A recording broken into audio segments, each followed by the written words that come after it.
बिस्मिल्लाहिर्रहमानिर्रहीम। अस्सलाम वालेकुम व्यूअर्स, मेरा नाम मोहम्मद शोएब सैयद और मेरा ताल्लुक़ एवेन्यू मार्केटिंग के साथ। व्यूअर्स, आज की वीडियो प्रॉपर्टी के हवाले से एक बहुत अहम टॉपिक पर है।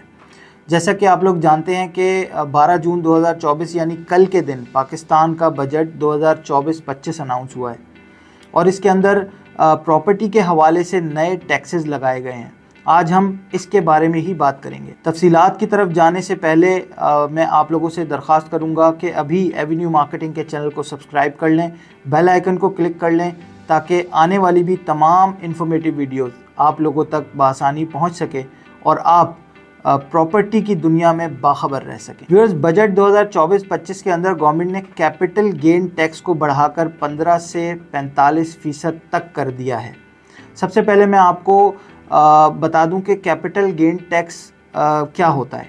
कैपिटल गेन टैक्स इस टैक्स को कहते हैं जो प्रॉपर्टी बेचते वक्त सेलर अदा करता है और ये टैक्स इस प्रॉफिट पर इम्प्लीमेंट होता है जो उसने अपनी परचेजिंग और सेलिंग के दरमियान कमाया हो। यानी अगर मिसाल के तौर पर आपने 1 करोड़ रुपए की कोई प्रॉपर्टी परचेज़ की और कुछ अरसे के बाद इसे 1 करोड़ 10 लाख रुपए में बेच दिया, तो ये जो 10 लाख रुपए का प्रॉफिट आपने कमाया है, प्रॉपर्टी गेन टैक्स इसके ऊपर अप्लाई होता है। व्यूअर्स, मैं आपको बताता चलूं कि माजी में यानी 2023-24 का जो बजट था, इसमें प्रॉपर्टी गेन टैक्स मुख्तलिफ स्लैब्स के हिसाब से रखा गया था।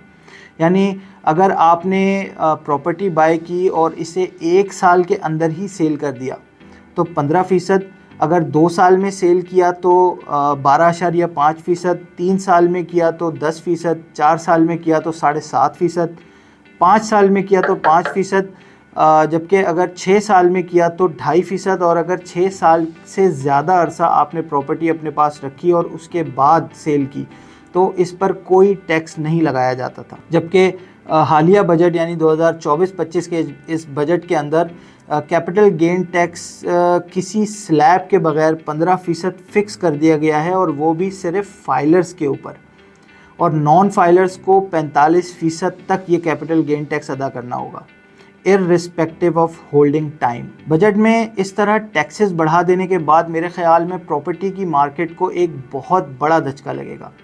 आजकल वैसे ही प्रॉपर्टी के हालात कोई बहुत ज़्यादा साजगार नहीं हैं और प्रॉपर्टी डीलर्स, डेवलपर्स और इन्वेस्टर्स सब ही इन हालात की वजह से परेशान हैं और अब इस तरह का बजट रियल इस्टेट सेक्टर को मज़ीद मुश्किलात में डाल देगा। मेरे ख़्याल में हुकूमत ने बजट में जो टैक्सेस की तजवीज़ दी है, इससे हुकूमत समेत किसी को भी कोई फ़ायदा नहीं होगा, क्योंकि मज़ीद टैक्सेस लगने से प्रॉपर्टी की कीमतों में भी इजाफ़ा होगा और ख़रीदार और इन्वेस्टर्स मार्केट्स में नहीं आ सकेंगे। मज़ीद ये कि 2012 के सर्वे के मुताबिक कराची शहर में 50 लाख घरों की ज़रूरत थी। अब साल 2024 चल रहा है और एक अंदाज़े के मुताबिक अब सिर्फ कराची शहर में 1 करोड़ घरों की ज़रूरत है।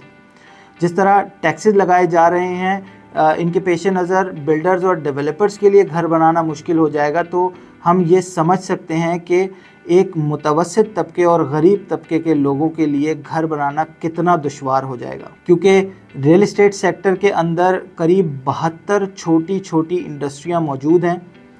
घरों की ख़रीदो फ़रोख्त और प्लॉट्स की फ़रोख्त के बाद इन छोटी इंडस्ट्रीज़ का काम इसी सेक्टर से जुड़ा है, जिनमें सरिया, सीमेंट, ब्लॉक्स और मज़दूर वगैरह शामिल हैं।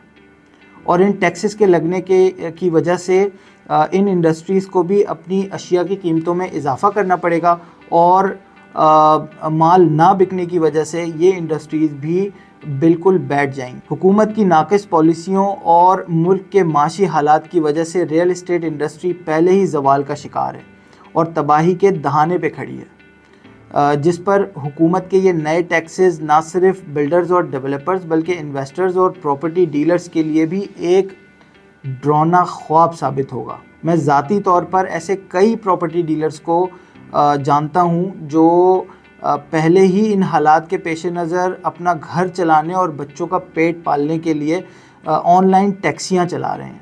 मेरे ख़्याल में हुकूमत को चाहिए कि प्रॉपर्टी पर लगाए गए इन ज़ालिमाना टैक्सेस पर नज़रसानी करे और रियल इस्टेट सेक्टर की डूबती हुई इस कश्ती को कुछ सहारा दे, تاکہ اس سے وابستہ لوگ اور دوسری صنعتیں کچھ کام کر سکیں اور آگے بڑھ سکیں۔ ویورز، یہ بات بھی ہم بخوبی جانتے ہیں کہ گورنمنٹ کے پاس ذاتی طور پر اتنی کیپیسٹی نہیں ہے کہ وہ ہاؤسنگ کی اس ڈیمانڈ کو خود پورا کر سکے۔ ہمارا ملک معاشی طور پر اس قابل نہیں ہے کہ وہ پاکستان کی معیشت کو کندھا دینے والے اور چلتا رکھنے والے اس سیکٹر کو ڈوبنے یا کھونے کا متحمل ہو سکے۔ تو ویورز، آج کے لیے اتنا ہی۔ امید ہے آپ کو میری یہ ویڈیو پسند آئی ہوگی۔ کامنٹ سیکشن میں اپنی رائے سے ہمیں ضرور آگاہ کیجیے گا۔ ملتے ہیں انشاءاللہ ایک اور نئی ویڈیو کے ساتھ بہت جلد۔ اللہ حافظ۔